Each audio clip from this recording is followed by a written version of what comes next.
Some of y'all might not know it, but the Raiders just got a big-time win over the Indianapolis Colts. And, you know, we have been saying it for a long time now. And before we really get into this, we actually really need to preface by saying one thing. Now, in our last video about the Raiders yesterday, we talked a little bit about how they needed to bring it. And they did absolutely did that against the Colts. We also said that we felt some of the Raiders playing like the Vikings. Like, I think maybe we didn't articulate it well enough, or maybe you guys didn't understand what we were saying. What we were saying when we said that we know how you feel as Vikings fans. As a Vikings fan, I know how Raiders fans feel in terms of, like, when you look at both teams, both have talent, or at least at the start of the season, both had talent, both had promise, and both could be lethal under the right situations. And if you look at the Raiders and the Vikings, there's a couple different things you see, and it's a lot of similar things. Again, talent, all that stuff, but different things in terms of what they have faced. The Raiders have faced the most adversity I think I've seen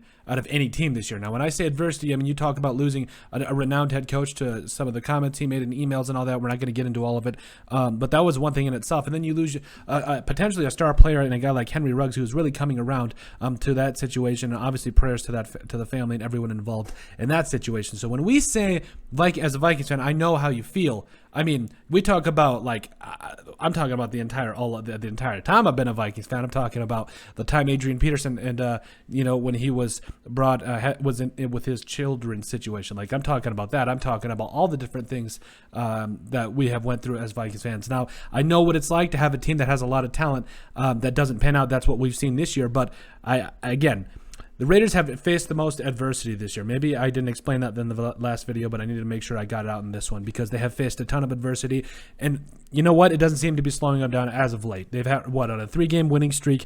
They're looking like they could make the playoffs and be a major threat. So they've faced a lot of adversity, the most in the NFL by far. I don't think it's close. And they've done a lot of great things, and it was really, really evident today in the big win over the Colts. So now let's take you guys to more of what we're seeing.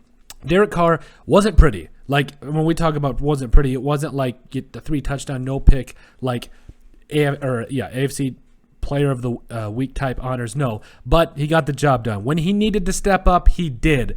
And you got to realize the Raiders are doing all of this without Darren Waller too. So I mean, I'm not 100% sure or well versed on what the problem is with Darren Waller, but I hope he can come back at some point because the Raiders would definitely be very good to have him back because, I mean, he's arguably the best tight end in the entire NFL. But if they get him back, that'd be great because you look at it here, Derek Carr, 24 of 31, 256, a touchdown and an interception. Again, not pretty, but it got the job done, and that's exactly what they needed. Or 255, excuse me. I'm 1 yard off. Give me a break. Also, Marcus Mariota, I continue to think they need to bring this guy in. Just give him, he's a spark. They just need to incorporate him more into the offense and, like, different kinds of scenarios and stuff because he's just a mismatch. Like, I love Marcus Mariota. But also, Josh Jacobs, 16 carries, 63 yards, and a touchdown.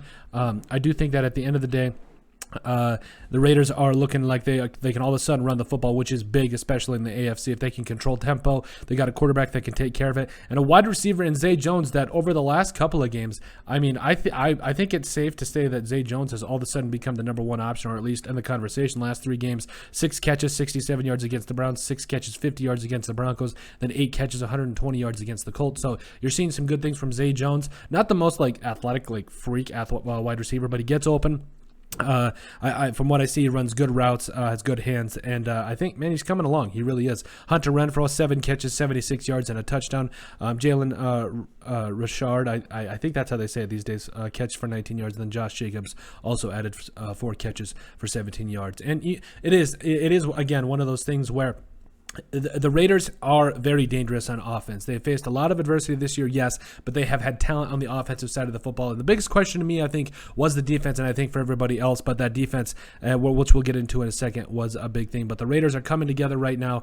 I think they're coming for the AFC. Like, if you talk about, like, it's one thing for a team to, like, beat tough teams, like they beat the Browns, which are a fringe playoff team. They beat the Colts, who are in that 5 seed. So, like, it's one thing to beat teams, and it's another thing to beat good teams, but it's another thing to beat teams without your head coach, without a star wide receiver that you've basically Deshaun Jackson, I thought he would have a big impact. This game didn't really seem to, but at the end of the day, the Raiders are facing a lot of adversity, and they're powering through it, and their defense has stepped up. We'll show you right now. So, I never say his name right, and I'm sorry for that, but I think it's Devine Diablo, whatever. I'm sorry. 9 tackles today. Roderick Teamer also had 7 tackles, 7 solo, 1 assist. He had 8 total tackles. Darius Philon, I love Darius Philon. Like, what was it, against his former Charger team, had a couple of sacks. Denzel Perryman, who has come into himself as a middle linebacker for the Raiders. I think he's been a major reason as to why this Raiders defense has kind of turned around in terms of the run game all of a sudden. Unique Ngakoue was the only one that had a sack from what I believe today, but you know what? At the end of the day, you just love what you see from Unique Ngakoue. Now, not the best against the run game, but he will come and bring it against the pass. But this defense, I mean, okay. I get it's the fact that Jonathan Taylor still ran for over 100 yards. We understand that. But at the end of the day, if you can hold him and that team in check for most of the day, which I feel like they did for most of the time. Now, did they struggle at times? Yes, but they got the job done. That's what it is all about. He did not gash them. Jonathan, well, clearly the Colts didn't win, but Jonathan Taylor did not have his way with the Raiders. They gave him his licks. He earned every one of those yards. So I think what it comes down to is the fact this defense is coming together. The Raiders are still a very tough team in the AFC. They're putting themselves right in that playoff place, with 1 week left to go. I'm not sure as far as clinching and everything. We'll cover that in a later video. But, for a team that has faced, again, the most adversity in the NFL, not our Vikings. I know we've been through a lot, but I needed to make sure I articulated that correctly. The Raiders have faced the most adversity in the NFL, and they have put up 3 straight wins against quality teams in my mind. So I think at the end of the day, the Raiders are coming for the AFC, and they're going to be a tough get. They're going to be a tough team to go and face moving forward. But let us know what you guys think. Make sure you guys like and subscribe down below. Leave a like and a comment. Please leave a like. It really helps people find the show.